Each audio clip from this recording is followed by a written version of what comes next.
Welcome back, my friends, to the show that never ends. Glad you could attend. Let's get started right away with today's film, which is called The Maze Runner. Yes, The Maze Runner. Now, this film, based off a young adult book, which is the first in a series, tells us the story of Thomas, who wakes up not remembering anything about himself, hardly even remembering his name at first, and he wakes up in the Glade, where a group of boys suffering similar conditions that he is, where they can't remember who they are, but they live in the Glade, which is in the middle of this big maze, this super huge maze that changes every night. And we see how Thomas's appearance shakes up life in the Glade as Thomas is compelled to try to find his way out of this nearly impossible maze. Throw into the mix now a mysterious girl that shows up soon afterwards named Teresa, and life is really turned upside down for those members of the Glade, and everybody finally decides it is time to try to find their way out of the maze. So they follow the Maze Runner and hopes to find a way to freedom. The Maze Runner, another young adult book that gives us a not so cheery future. I'm loving this, folks. That these films, we've got like 3 of them that have come out this year so far, and all of them, much like the Hunger Games, giving us a not so bright future for the world.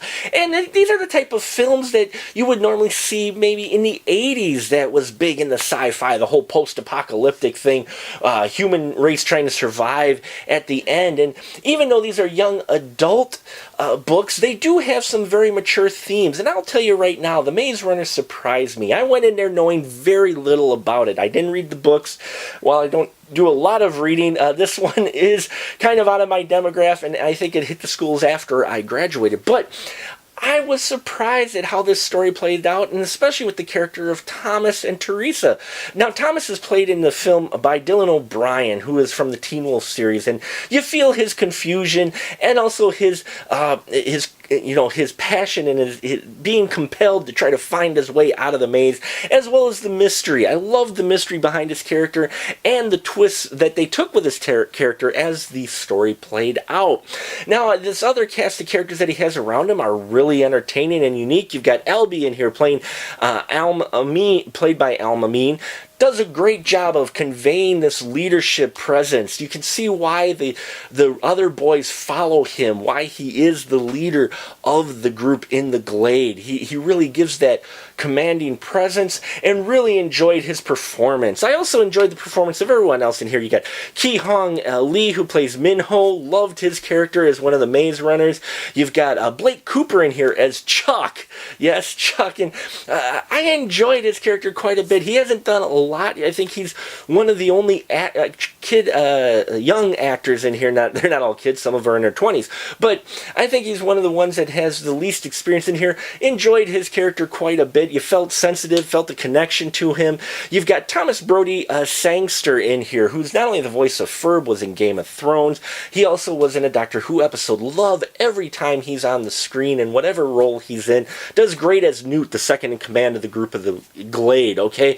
And you got Will Poulter in here as well, from who plays Gally, kind of the, not the nemesis, but the opposition to Thomas, who doesn't like what Thomas is doing and the ideas that Thomas is putting in people's heads. Folks, this is kind of like Ender's Game meets Lord of the Flies in a way, although the kids at first at least are playing nice with each other, but still, mix in there the mystery of the maze, and what you've got here is a very intriguing and interesting story with a lot of very talented young actors who really pull out this film and help ground it in a film that could get away from itself with special effects and cheesiness. It's very centered on the characters, which I really liked. Though there are plenty of special effects in here which look great. The maze really was a mysterious place. It's a place I really wanted to crawl around with, even if there were grievers, which are these monsters that inhabit the maze.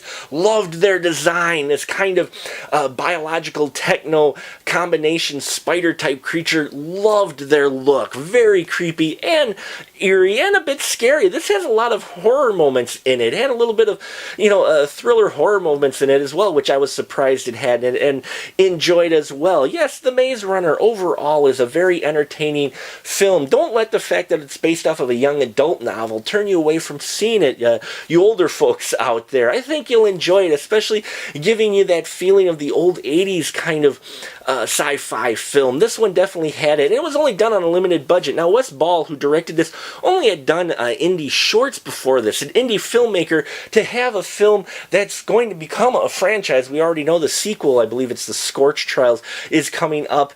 Having him handle it shows that he does have talent, and that shines through here in The Maze Hunter. I thought it was well paced and put together, and just a lot of fun, and I enjoyed it a lot more than I thought I would. Folks, check out The Maze Runner if you will. It's at the theaters yet. I gave it 3.5 stubs. I enjoyed this film. I thought it was great. Yeah, maybe some people might find a little holes in it. I didn't read the book, so I didn't see how accurate it followed the book. All I can say is, as a movie by itself, it is entertaining and at least worth the price of a matinee. And that'll about do it for us here at The Final Cut. Till next time, folks, keep that ticket stub.